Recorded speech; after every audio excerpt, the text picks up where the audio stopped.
ত্রিলোকের সব থেকে বড় বৈষ্ণব বাবা ভোলানাথ। দেখেছেন বাবার গলায় তুলসীর মালা আছে, দেখেছেন বাবার অঙ্গে দাদার সঙ্গে তিলক সেবা আছে। তাহলে বৈষ্ণবের প্রধান মেন দুটো জিনিস বাবা নেই বাবার গায়ে, বাবার অঙ্গে নেই, তথাপি বাবা ত্রিলোকের বড় বৈষ্ণব। কেন কোনোদিন ভেবে দেখেছেন কেন বাবাকে বৈষ্ণব বলা হলো?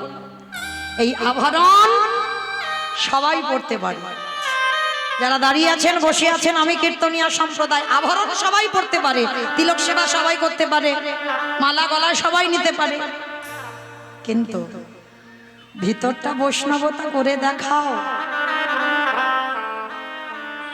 ভিতরটা বৈষ্ণব করো আগে, ভিতর থেকে বৈষ্ণব। ত্রিনাদপি শুনেছি নতরবির বসহিষ্ণুনা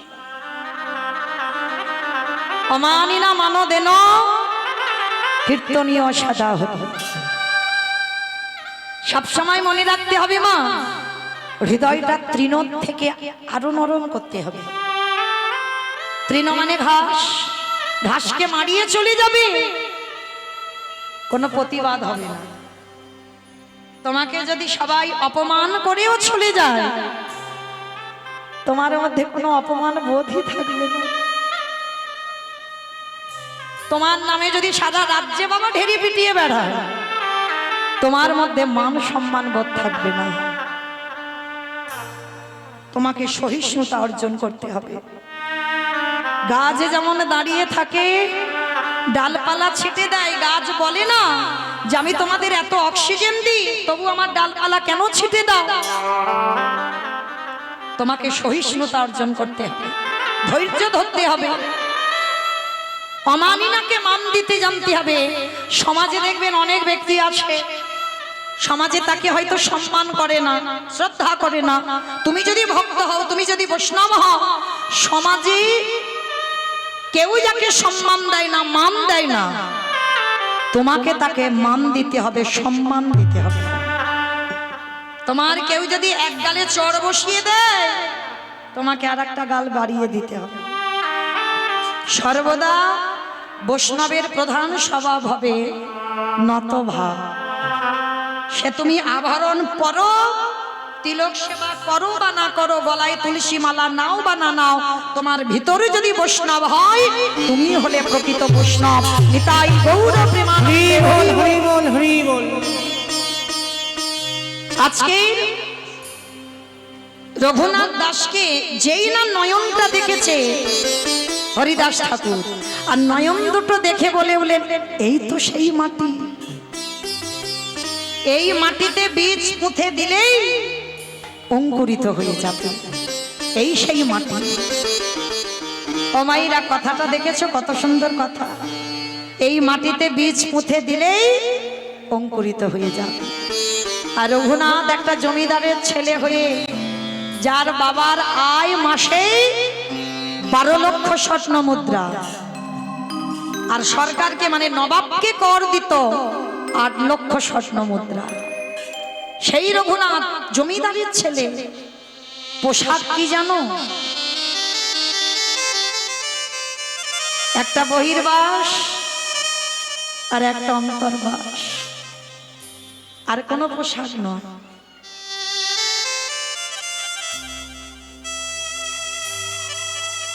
আর ঘুমাতো কোথায়? খড়ের বিছানা মেঝেতে।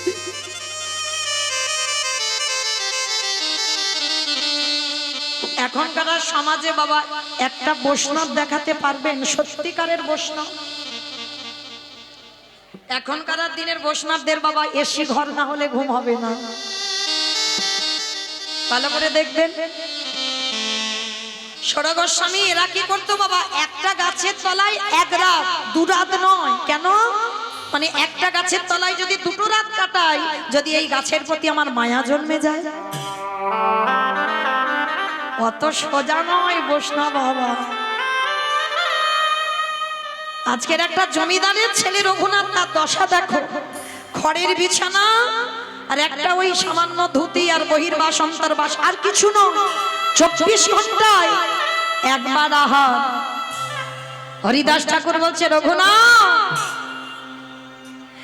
একটু বড় হ না বাবা, এখন যে তুই বড্ড ছোট,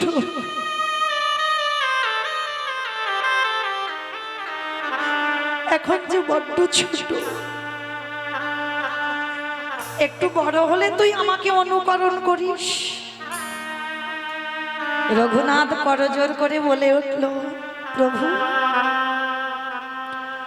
সকাল সকালে যদি ভজনে না নামি, বিকাল গড়িয়ে গেলে বাবা ভজন হবে না।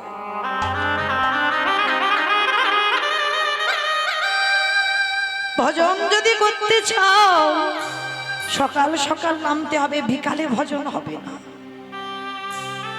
আজকে সেই রঘুনাথ কিছুদিন সেবা পূজা করার পরে গুরু আশ্রমে পাঠ শেষ করে বাড়িতে ফিরেছে। কিন্তু বাড়িতে ফিরলে কি হবে বাবা, বাড়িতে ফিরে একেবারে উন্মাদ, কৃষ্ণ প্রেমে একেবারে উন্মাদ, মানে আর সংসারে একেবারে মন টেকে না।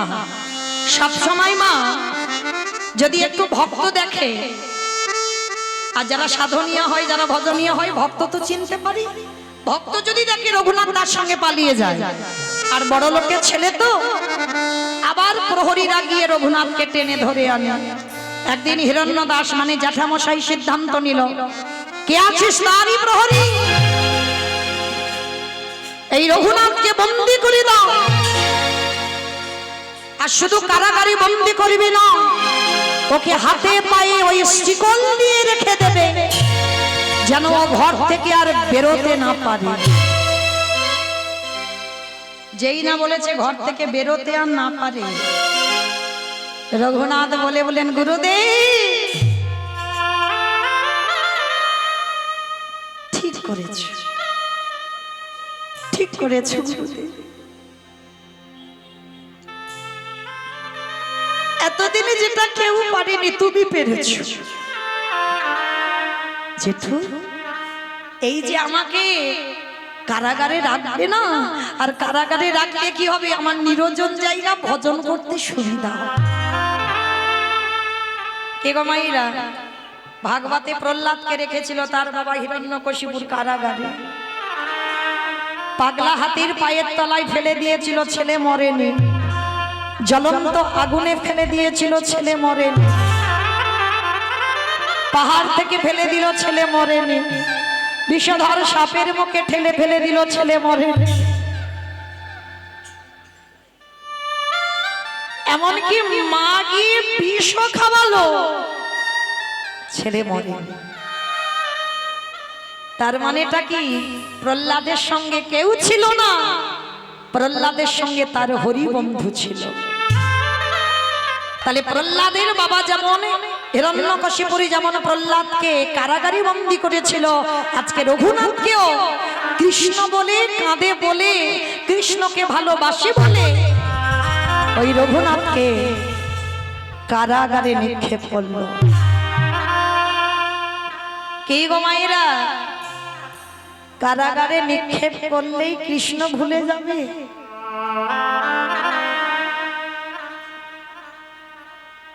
ও মায়েরা বলো না গো,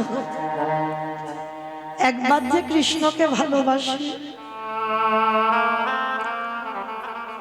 পৃথিবীতে এমন কোন বস্তু আছে যে কৃষ্ণ ভোলানো যায়?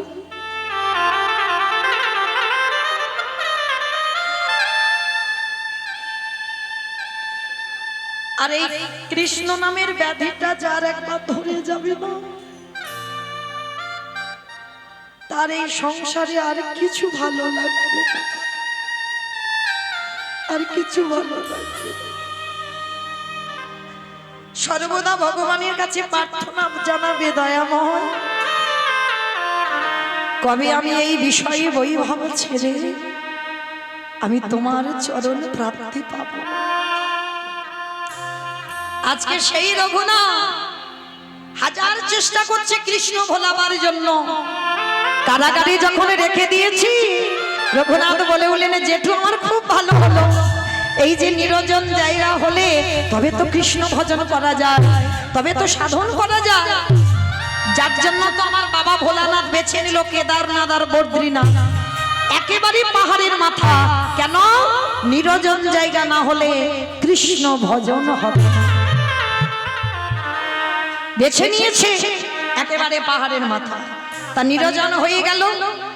আর এক সপ্তাহ রঘুনাথ কিছু আহার করছে না।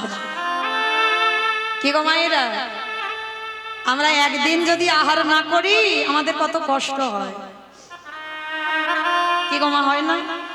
আর আজকের একাদশী করে যা না কষ্ট হবে, কালকের আরো বেশি হবে। কষ্ট হয় বাবা। আজকে রঘুনাথ এক সপ্তাহ খাইনি, আহার ত্যাগ আর নিদ্রা ত্যাগ। যখন আহার নিদ্রা দুটো এক সপ্তাহ ত্যাগ করেছে বাবা, সে ছেলেটার চেহারাটা কেমন হবে? ও মায়েরা, ভক্ত যে হয় সে কি খুব সুষ্ঠি চেহারা হয়?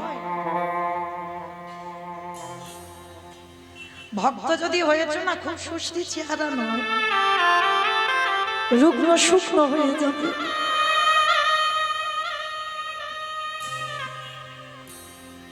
আর যে কৃষ্ণ ভক্ত হবে না,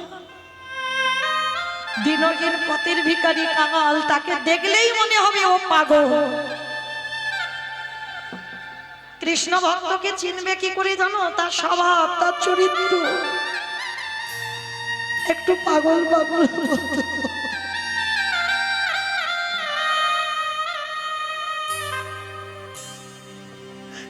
তার গোটাটাই স্বভাব পাগল।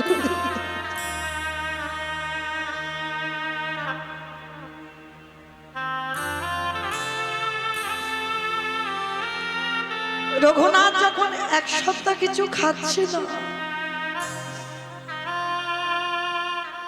হিরণ্যদাস খবর পেল রঘুনাথ আহার ত্যাগ করে দিয়েছে।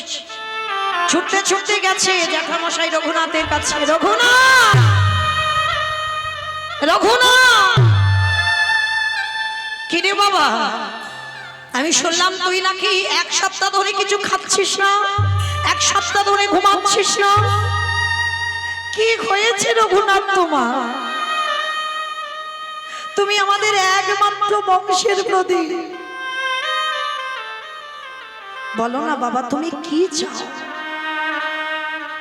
যেই না বলেছে জ্যাঠামশাই তুমি কি চাও, সঙ্গে সঙ্গে বলে বলেন গুরুদেব,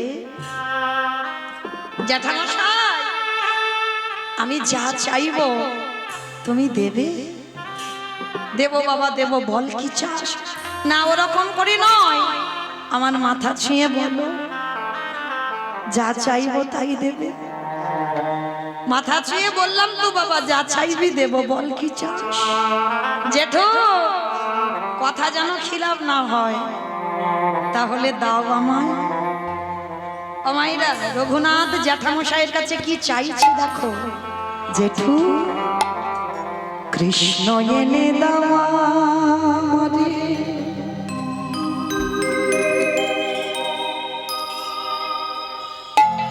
কৃষ্ণ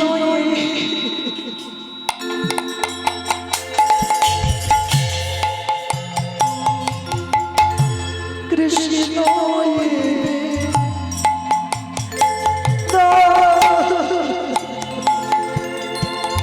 কৃষ্ণ এনে দাও আমারে,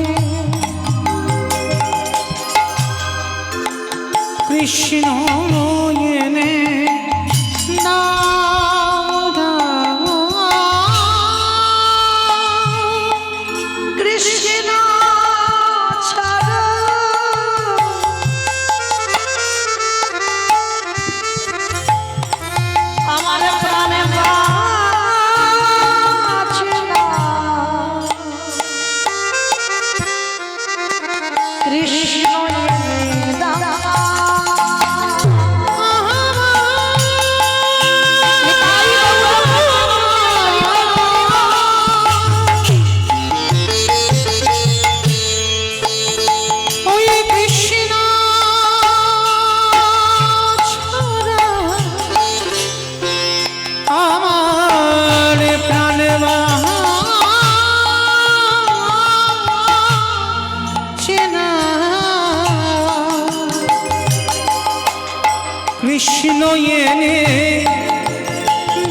দিয়েছে যুধিষ্ঠিরকে খেতে। তা যুধিষ্ঠির খেতে বসে বলছে, ওমা মা, আগে তুমি আমার ভীম ভাইয়ের খেতে দাও, আজ আমার ভীম ভাইয়ের বড্ড খিদে পেয়েছে। তা মা কুন্তি কি করেছে, যা রান্না করেছে ভীমকে খেতে দিয়েছে।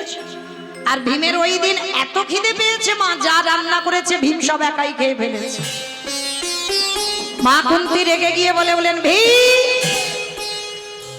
তোর এত খিদে, তোর এত লোভ, তোর এত লালসা, তুই একবারের জন্য আমার কথা ভাবলি না, তোর ভাই দাদাদের কথা ভাবলি না, তুই একাই সব খেয়ে ফেললি। হ্যাঁ, এত তোর খিদে, আমি কি তোর কোনোদিন খাইয়ে উদর ভর্তি করতে পারিনি? দেখবেন মা, কোনো সন্তান একটু বেশি বেশি খায়, তার জন্য গ্রামের লোক, বন্ধু বান্ধব, আত্মীয় পরিজন সবাই বলে বলো, কিন্তু মা যদি বলে তোর এত খাই খাই কিসে, এর থেকে বেশি কষ্ট আমার মনে হয় আর কোথাও নেই। ভীম রেগে গিয়ে বলছে, মা, আমি একটু বেশি খাই বলে তুমি আমার খাবার তুলনা দিচ্ছ? ঠিক আছে, আজকে যখন আমি খেয়ে ফেলেছি, বলো তুমি আমার কাছে কি চাও? মা কুন্তি বলে উঠলেন, ও আমি যা চাইবো তুই তাই দিবি, বলো তুমি আমার কাছে কি চাও?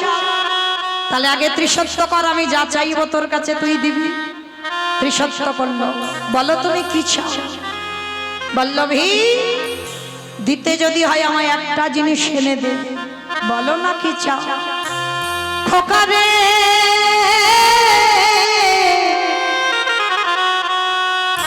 এই হস্তিনাপুর থেকে কৃষ্ণ দ্বারকায় চলে গেছে, কয়েক মিনিটের মধ্যে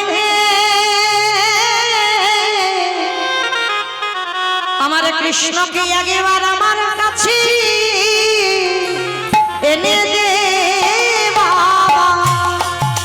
ওরে ভীম, নিতাই গৌর হরি বল, হরি বল, হরি বল।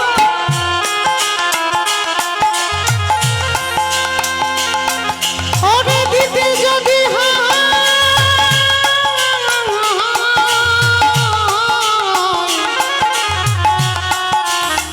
একেবারে কৃষ্ণ এনে,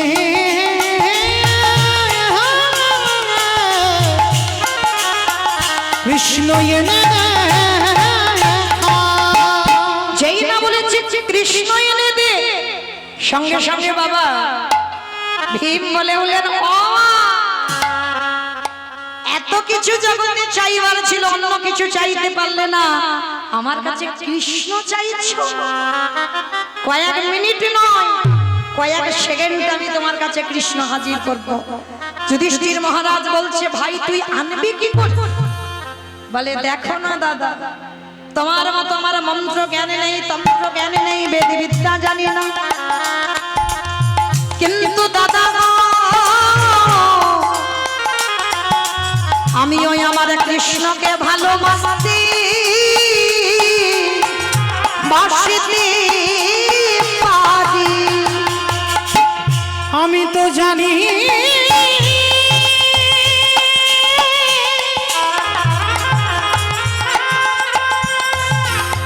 কেমন করে কৃষ্ণ ডাকিতে হয়, দাদা গো,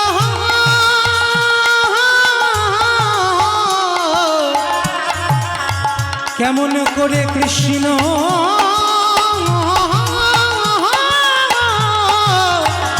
ভালোবাসিতে হয় গো। যেই না বাবা ভীম বলছে, দেখো দাদা কি করি। ভীমের হাতে ছিল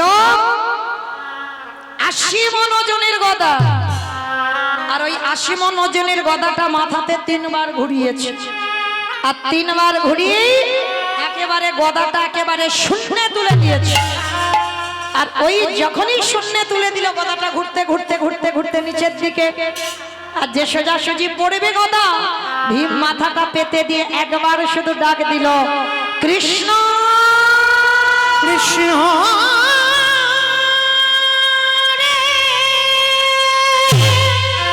একবার ডাক দিয়েছে, একেবারে কৃপা করে, করুণা করে দেখা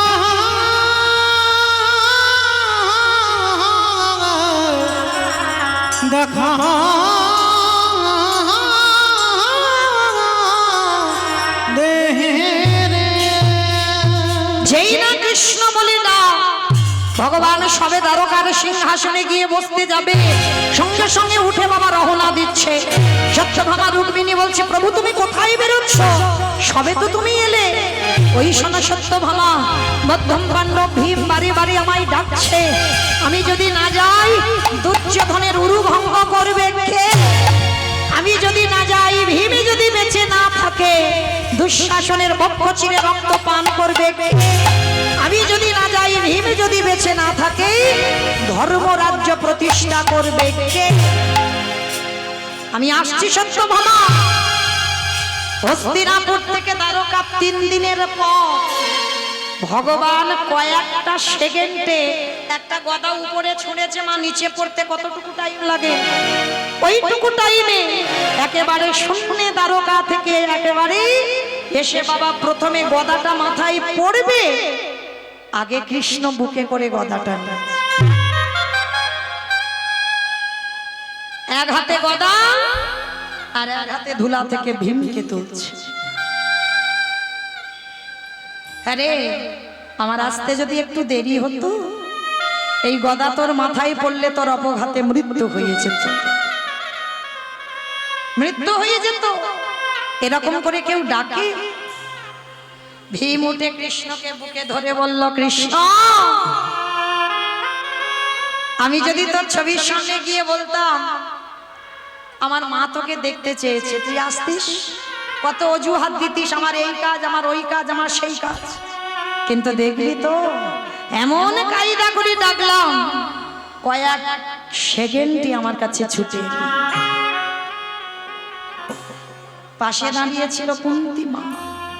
কুন্তি ভীমের কাছে গিয়ে হাত জোড়ো করে বসলো, খোকা আমি তোর মা, আমি তোর প্রণাম করতে পারি না, আর মা হয়ে যদি প্রণাম করি তোকে রৌরব নরকে যেতে হবে, প্রণাম আমি করব না। তবে আজই আমি জেনে গেলাম, এতদিনে ভাবতাম আমার অর্জুন বুঝি কৃষ্ণকে বেশি ভালোবাসে, আর আমার ভীম শুধু খেতে জানে। আজই আমি দেখে নিলাম আমার ভীম ওই আমার কৃষ্ণকে ভালোবাসতে বাঁচতে জানে। আমার ভীম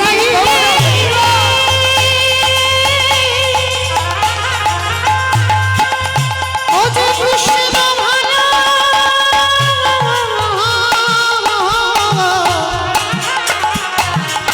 কৃষ্ণ ভালোবাসতে জানে। তাহলে মায়েরা সেদিন আমার কৃষ্ণ এসে বলল, পিসি আমায় দেখেছো? হ্যাঁ দেখেছি। কৃষ্ণ রে হস্তিনাপুরের থেকে দ্বারকায় যাবার কালে যে যা চাইলো তুই তাকে তাই দিলি, কই আমাকে তো কিছু দিলি না। পিসি বলো তুমি কি চাও? আগে বল, দিতে পারবি তো? পারবো তো, বলো কি চাও? কৃষ্ণ রে এই জগতে যত দুঃখ, যত কষ্ট, যত অভাব, যত ব্যথা, যত বেদনা, কৃষ্ণ রে একবার আমার মধ্যে তুই ফিরাইয়ে দে। ওরে কৃষ্ণ তাই বললো,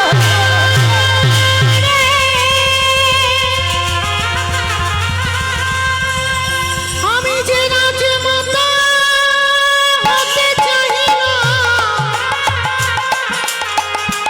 এই জগতে যত কষ্ট হবে বেদনা, তুই আমার মধ্যে ফিরাইয়া দে। কি চাইলো? দুঃখ দে, কষ্ট দে, অভাব দে। কেন? এটা বাস্তব না, মিলিয়ে নেবে। জীবনে যতদিন দুঃখ থাকবে ততদিন কৃষ্ণ কাছে থাকবে, আর যেদিন তোমার জীবন থেকে দুঃখ চলে যাবে তোমার কাছ থেকে সারা জীবনের মতো কৃষ্ণ চলে যাবে।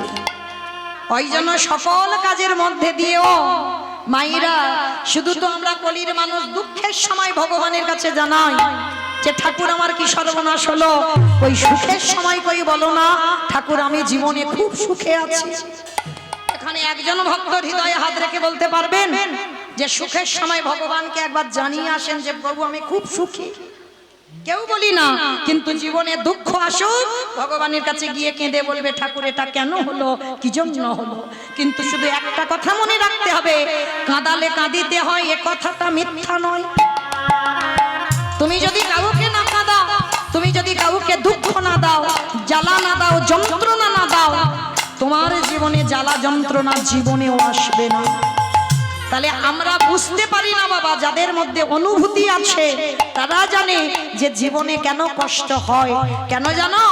ভগবান দাড়ি পাল্লা নিয়ে বসে আছে মা, কাকে কতটা দুঃখ দিলে ঠিক হবে আর কাকে কতটা সুখ দিলে কি হবে ঠিক হবে, ভগবান মেপে মেপে একেবারে বাবা সুদে আসলে পূর্ণ করে দেয়। ওই জন্য সবার কাছে আমি বলে যাব মা, সুখটা যেমন আনন্দ করে নাও, জীবনে যার যার দুঃখ আসবে ওই দুঃখটাকেও আনন্দ করে নিতে হবে। আর এই মনোভাব যার থাকবে অচিরেই একদিন কৃষ্ণ প্রাপ্তি হয়ে যায়। নিতাই গৌর প্রেমানন্দে। আজকের মায়েরা, সেই কুন্তী মা চেয়েছিল কৃষ্ণ দুঃখ দে, কেন? ওটা থাকলেই কৃষ্ণ থাকবে। কেন? যেদিন আমার কেউ ছিল না, কুমারী বেলায় একটা পুত্র জন্ম দিলাম কর্ণকে,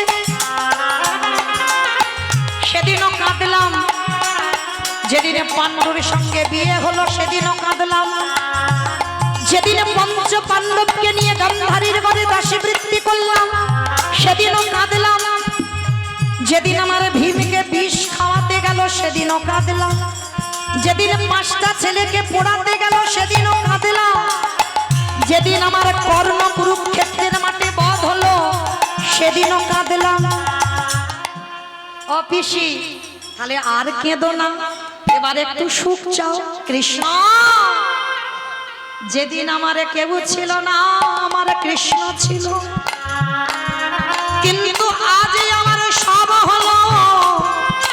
আমি রাজার মা হলাম, রাত ঐশ্বর্য পেলাম, কিন্তু একটা সম্পদ হারিয়ে ফেললাম। কি গো, কি হারিয়ে ফেলেছে কুন্তী? বেশ, ওই যে দুঃখ যতদিন ছিল কৃষ্ণ পাশে ঢাল হয়ে দাঁড়িয়েছিল, আর দুঃখ চলে গেল, যুধিষ্ঠির রাজা হলো, এইবার কৃষ্ণ চলে গেল। আজকে কুন্তী বলল কৃষ্ণ কোনটা সুখ? দুঃখ থাকলে সুখ না সুখ এলে সুখ হয়। তাহলে যে দুঃখে যে সুখে আমার কৃষ্ণ হারাতে হয়, আমি ওই সুখ চাই না। ফিরিয়ে দে আমার দুঃখ, ফিরিয়ে দে আমার জ্বালা, ফিরিয়ে দে আমার যন্ত্রণা। আমি সারা জনম যেন হাত কৃষ্ণ বলে কাঁদতে পারি। কৃষ্ণ বলল পিসি, তোমার মতো করে জগতে যদি একজন ভক্ত আমার কাছে চাইতে পারে, আমি ভগবান হয়ে শুধু এ জনমে নয়, আমি জনম জনম সেই ভক্তির চরণে দাস হয়ে যায়। তোমার মতো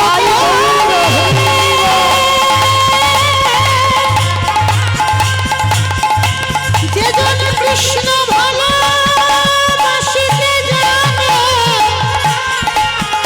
আমি জনমে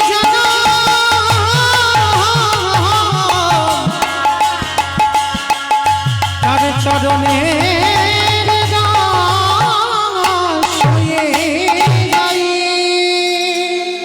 তাহলে মায়েরা লীলাতে কোথায় ছিলাম?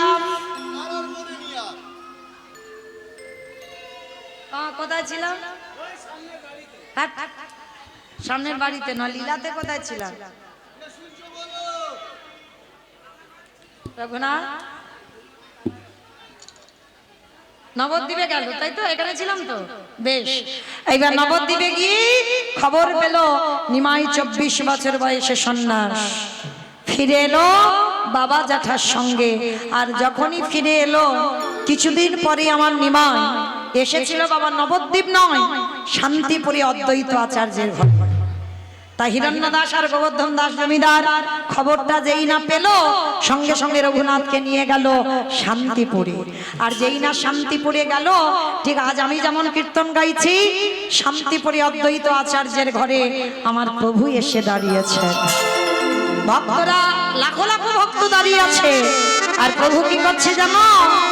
রসে তনু ঢর ঢর গৌর কিশোর বদ, রসে তনু ঢর ঢর গৌর কিশোর বর, রসে তনু ঢর ঢর আমার গোনারে হরি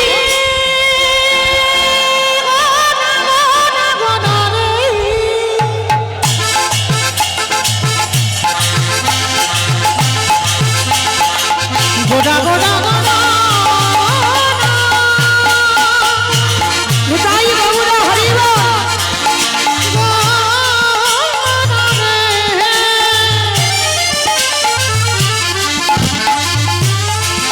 ওই নদী আমি চাঁদে গোড়া গোড়া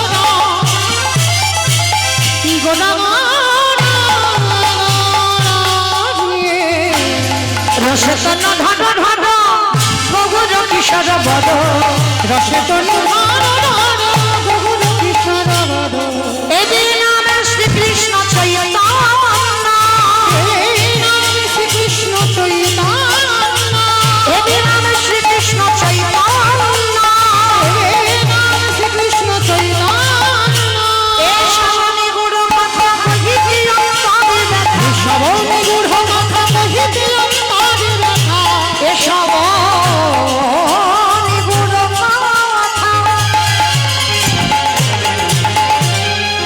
কহিতে অন্তরে ব্যথা, আরে এই শ্রবণে গুঢ় কথা কহিতে অন্তরে ব্যথা, ভক্ত বিনা নাহি জানে অন্য, ভক্ত বিনা নাহি জানি অন্য, নিতাই গৌর হরি বল। নাহি জানি অন্য, ভক্ত বিনা নাহি জানি অন্য।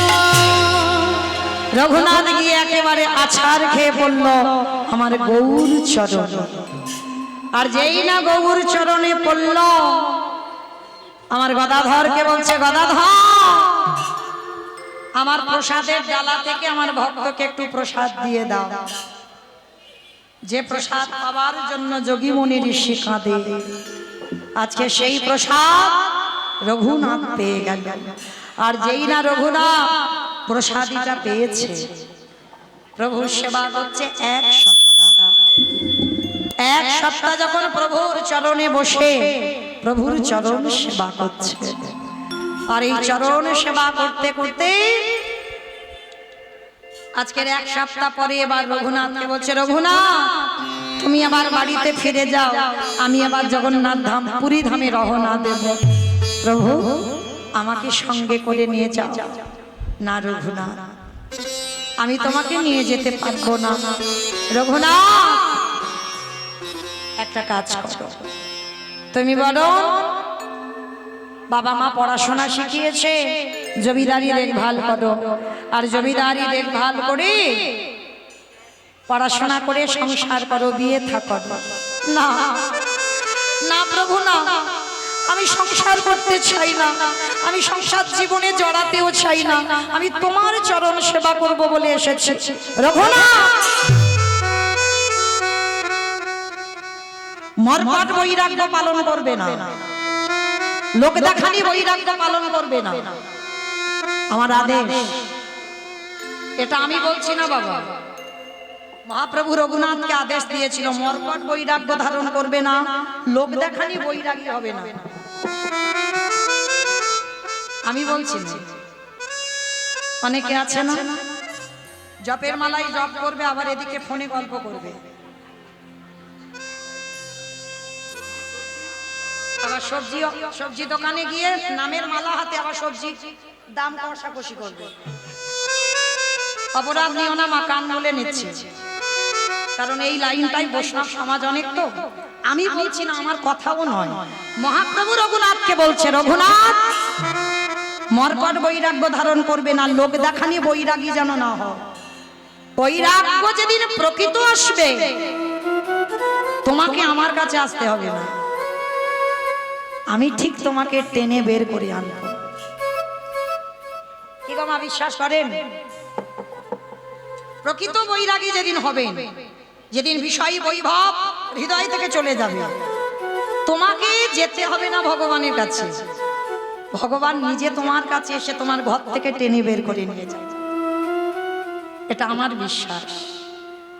মহাপ্রভু শিক্ষা দিলেন, রঘুনাথ এখন চলে যাও, আর যেদিন প্রকৃত বৈরাগ্য আসবে আমি আমার করে নেব, আমার আদেশ অমান্য করবে না। ঠিক আছে প্রভু, আমি আদেশ অমান্য না করে চলে যাচ্ছি, কিন্তু আমি তোমার অপেক্ষায় বসে রইলাম। ভালো করে ভেবে দেখেন মা, রঘুনাথের চরিত্র ছোটবেলা থেকে যারা শুনছেন, এমন ছেলে তবু আমার ভগবান বলছে এখনো তোমার সেই বৈরাগ্য আসেনি। ছোটবেলা থেকে বৈরাগী, তবু বলছে এখনো তুমি বৈরাগ্য পাওনি। তাহলে মা আপনারা আমরা পাবো বলে মনে হয় এ জন্মে? কি বাবা, রঘুনাথের চরিত্র যারা শুনছেন, রঘুনাথ যদি এখনো বৈরাগী না হয়, তাহলে আপনারা আমরা বৈরাগ্য পাবো বলে মনে হয়? তাহলে আমাদের কি লোক দেখানি নয়? আমাদেরও লোক দেখানি বাবা, প্রকৃত বৈরাগ্য নয়। বৈরাগী যে হবে কোন বিষয় বৈভবের মধ্যে থাকবে না বাবা, আমার আমার করবে না কোনদিন।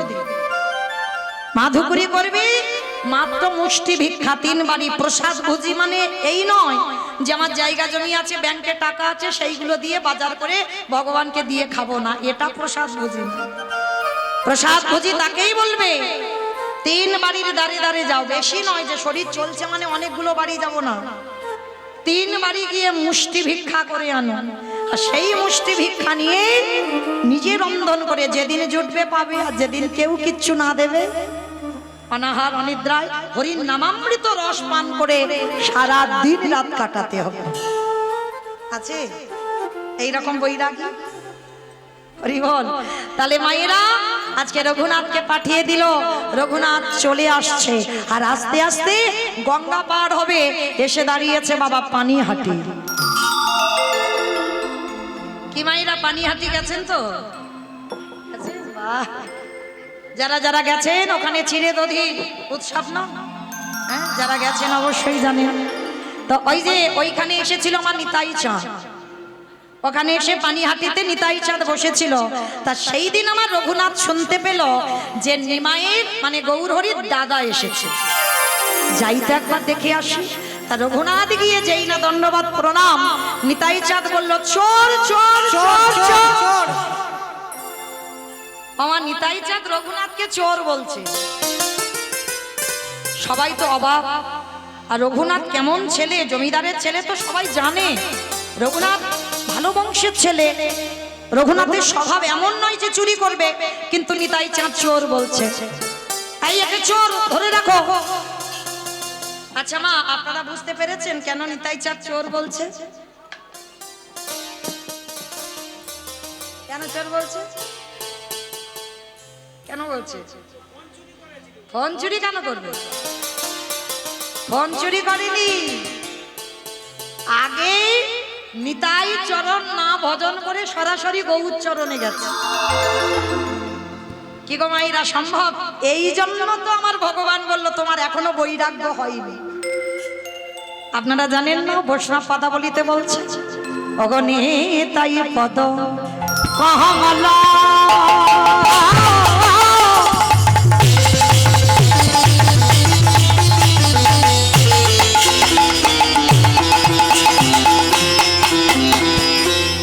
কোটি চন্দ্র সুশীতল তাই কত কামনা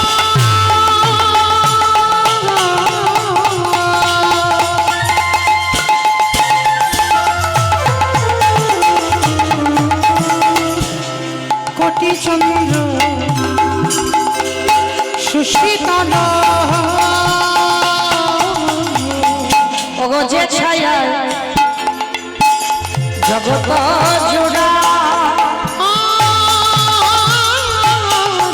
যে ছায়ায় রে ছায়ায় জগৎ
ভজনিতাই একেবারে দীর্ঘ করি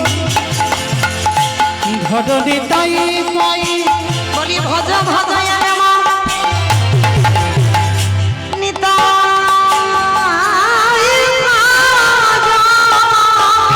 একেবারে ভজ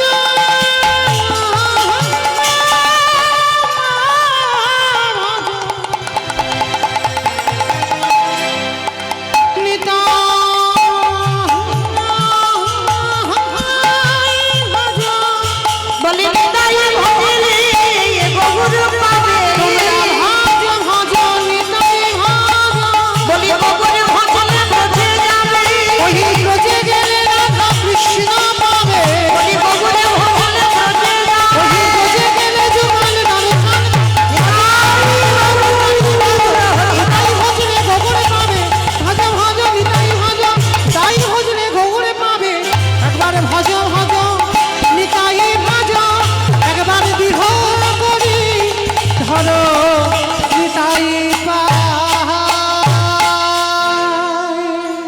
আজকের ওই নিতাই চরণ ভজন না করে গৌর চরণে গেছে, ওই জন্য নিতাই চাঁদ বলছে চোর, ওকে দণ্ড দিতে হবে বাবা। ওই পানিহাটির মেলা দণ্ড মহোৎসব, এই দণ্ডটা নিতাই চাঁদ রঘুনাথকে দিয়েছিল। কি রঘুনাথকে দণ্ড দিল?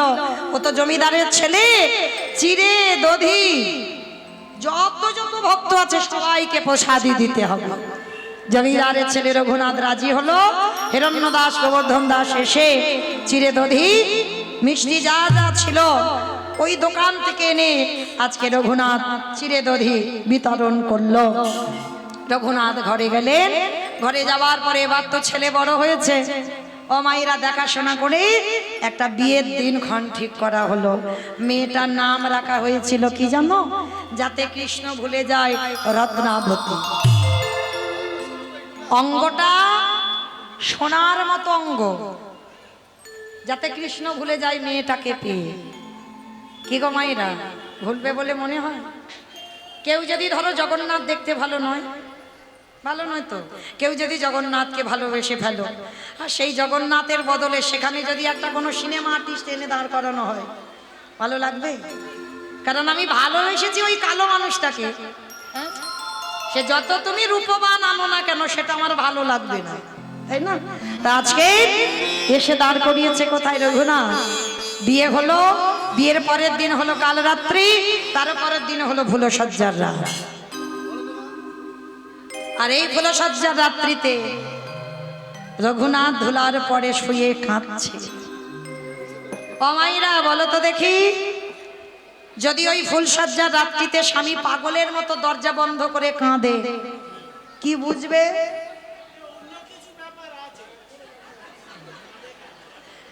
অন্য কিছু ব্যাপার আছে, তাই না? নালে কাঁদে কেন? কিন্তু ওইটা আপনাদের সঙ্গে হবে, আমাদের সঙ্গে হবে, কিন্তু রঘুনাথের সঙ্গে তো হওয়ার কথা নয়।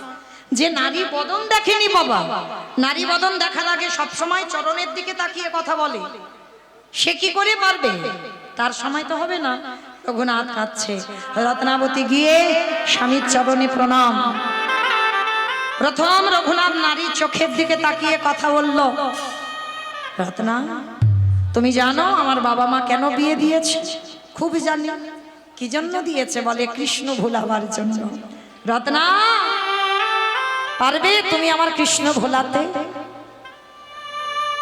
রত্নাবতী বলছে আমি কেন ভোলাতে যাচ্ছি তোমার মতো স্বামী আমি চেয়েছিলাম যে তোমাকে সঙ্গে নিয়ে আমি ভজন করব, তাই তো তোমার কাছে ছুটে এসেছি।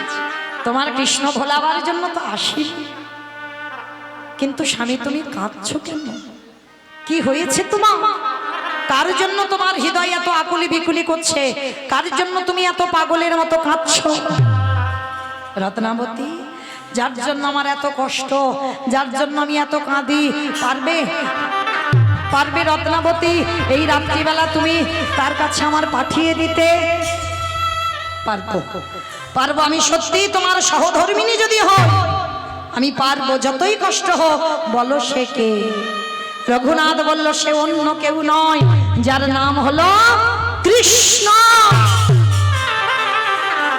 চমকে উঠল রত্নাবতী। স্বামী তুমি কৃষ্ণে পাবার জন্য এমন পাগলের মতো কাঁদছো? হ্যাঁ রত্না, আমার বাবা জ্যাঠা এই জন্য তোমার সঙ্গে বিয়ে দিয়েছে।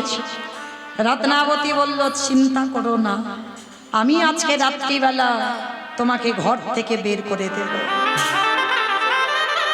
প্রহরীরা, পাহারাদার, আর ওই রাতের অন্ধকারে 3 দিনের পরিচয়। রঘুনাথ দাস বলে উঠলেন, পারবে তো সারা জীবন কাটাতে? রত্নাবতী বলেছিল, 3টে দিনের পরিচয় নিয়ে আমি জীবনের শেষ পর্যন্ত কাটিয়ে, কারণ আমি তোমার বউ হয়ে আসিনি, আমি তোমার স্ত্রী হয়ে আসিনি, আমি তোমার সহধর্মিণী হয়ে এসেছি। এইবার রঘুনাথ হাত ধরে স্ত্রী বের করে দিল। রাতের অন্ধকারে রঘুনাথ ছুটতে ছুটতে চলে গেল জগন্নাথ ধাম, পুরী ধাম। সকালবেলা খবর হয়ে গেল আদি সপ্তগ্রামে রঘুনাথ সংসার ত্যাগ করেছে। বাবা জ্যাঠা বস্ত্র অর্থ পাঠাতো পুরী ধাম, আর রঘুনাথ সেইগুলো নিয়ে গরিব ভিখারিদের দান করত। একদিন আমার মহাপ্রভু খবর পাঠালো রঘুনাথকে, রঘুনাথ, এগুলো আমার পছন্দ নয়। অমাইরা, দান যারা করবেন ভেবে দান করতে হবে। ডান হাত দান করবে, বাম হাত যেন জানতে না পারে, তবেই হবে দান। আর অনেকে আছে না বাবা, ঢাক পিটিয়ে পিটিয়ে দান করে, মানে মঞ্চ তৈরি করলো, আর মঞ্চ তৈরি করে বাবা গ্রামের যত গরিব ভিখারি তাদের নাম লিস্ট তৈরি করলো, কম্বল দান হবে, বস্ত্র দান হবে, আর গরিবদের নাম ধরে ধরে ডেকে ডেকে মঞ্চের উপরে তুলে তাদের হাতে কম্বল বস্ত্র দেওয়া হয়। বাবা, আপনারা বিবেকটাকে প্রশ্ন করেন, সত্যি কি এটা দান হয়?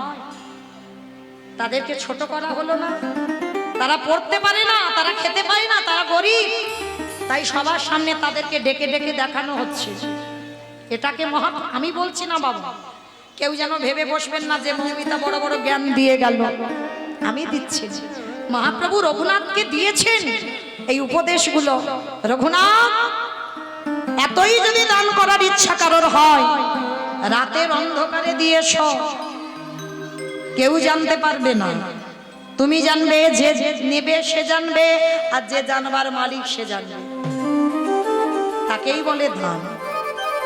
আর সমাজে যে দান হয়, এটা বাবা মানুষকে অপমান করা হয়। আমার আছে, আমার আমিত্ব, আমার অহংকার আমি দেখাচ্ছি, দেখো আমি দান করছি। রঘুনাথ বন্ধ করে দিল দান করা। এইবার রঘুনাথ নগরে নগরে ভিক্ষা করে প্রসাদ পায়। মহাপ্রভু এসে খবর দিল, রঘুনাথ, এটাও আমার পছন্দ নয়।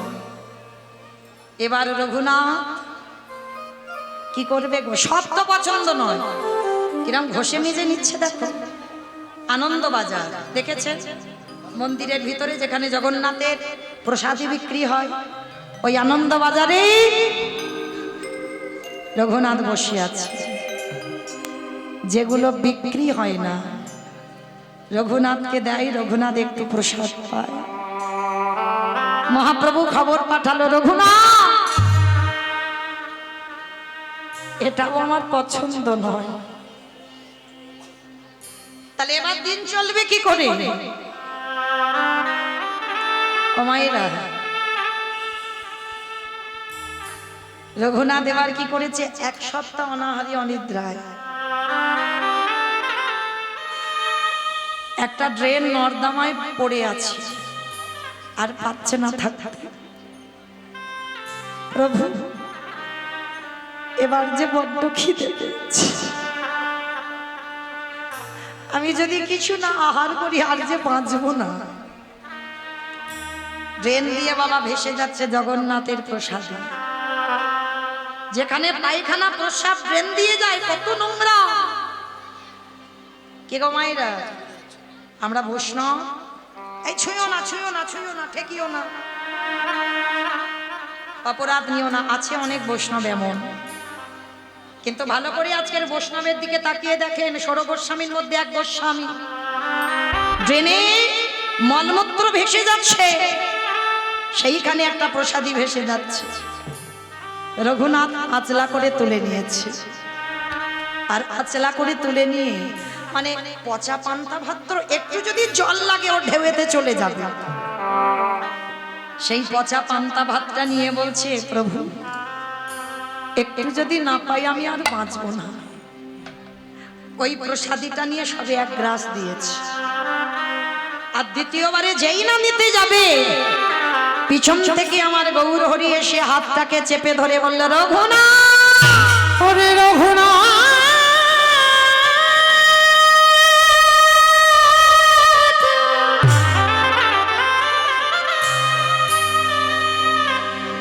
ওরে মনে করে অনুরাগ দিয়ে ডাকিলে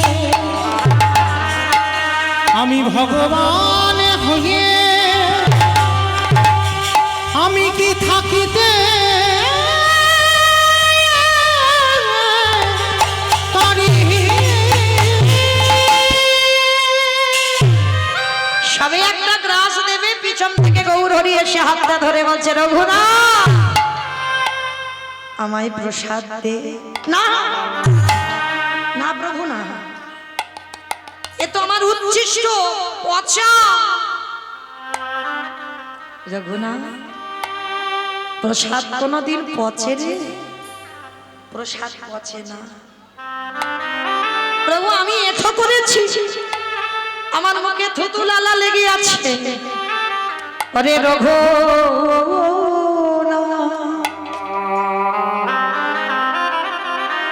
আমি শুধু এ জনমে না,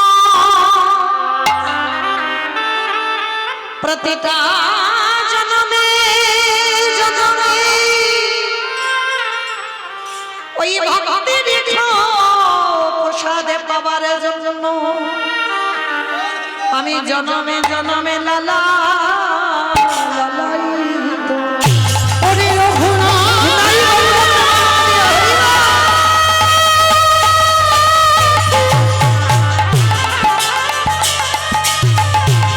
ওরে তুই তো জানিস না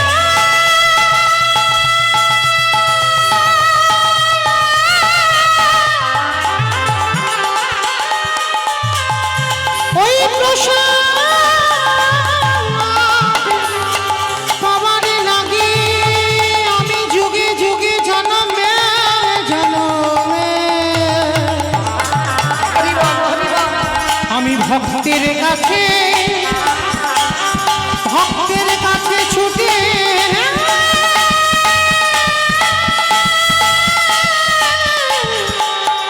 আসি। মায়েরা ভগবানকে সেবা দিলে হয় প্রসাদ, ওইটা যখন ভক্ত উচ্ছিষ্ট করে দেয় হয়ে যায় মহাপ্রসাদ। ভগবান বলছে শুধু এ জনমে নয়, আমি জনমে জনমে ভক্তের মহাপ্রসাদ পাওয়ার জন্য লালায়িত। আজকে সেই রঘুনাথ যেই না হাত থেকে প্রসাদটা প্রভু সেবা করেছে, প্রভু নিজেই বলল, রঘুনাথ আজ তোমার প্রকৃত বৈরাগ্য হয়েছে, বলো তুমি কি চাও? দয়াময় আমি বৃন্দাবন যাত্রা করতে চাই, কারণ যেখান থেকে উৎপত্তি মা রাধাকুণ্ডের তীর, আমি রাধাকুণ্ডে যেতে চাই। তুমি রাধাকুণ্ডে যাবে? বেশ। স্বরূপ দামোদরের হাতে রঘুনাথকে সম্প্রদান করলো, যাও আজকে থেকে তোমাকে স্বরূপের হাতে তুলে দিলাম, স্বরূপকে নিয়ে চলে যাও রাধাকুণ্ডের তীরে। আর রাধাকুণ্ডের তীরে গিয়ে রঘুনাথ কোনো আচ্ছাদন নয় মা, কোনো আচ্ছাদন নয়, রঘুনাথ খোলা আকাশের নিচে ভজন করত। আর এত রোদ উঠত, আমার রঘুনাথের জন্য আমার রাধারানী কি করতো জানো? নিজের উড়ানিটা নিয়ে রঘুনাথ তো নয়ন মুদ্রিত করে নাম করত, আর রাধারানী মাথায় উড়ানিটা নিয়ে ছায়া করে দাঁড়িয়ে থাকত। একদিন সনাতন গোস্বামী দেখেছি, আর দেখে বাবা রঘুনাথকে বলল, রঘুনাথ তোমার জন্য আজকে আমার রাধারানী আচ্ছাদন করেছি, তুমি নিজে আচ্ছাদনে বসো। রঘুনাথ তারপরে একটা কুড়ে ঘর বানালো, আর বানিয়ে যেই না ডাকলো আর রাধারানী আসছে না। রাধে গো,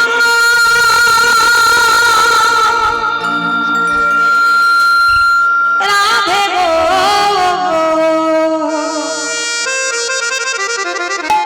একেবারে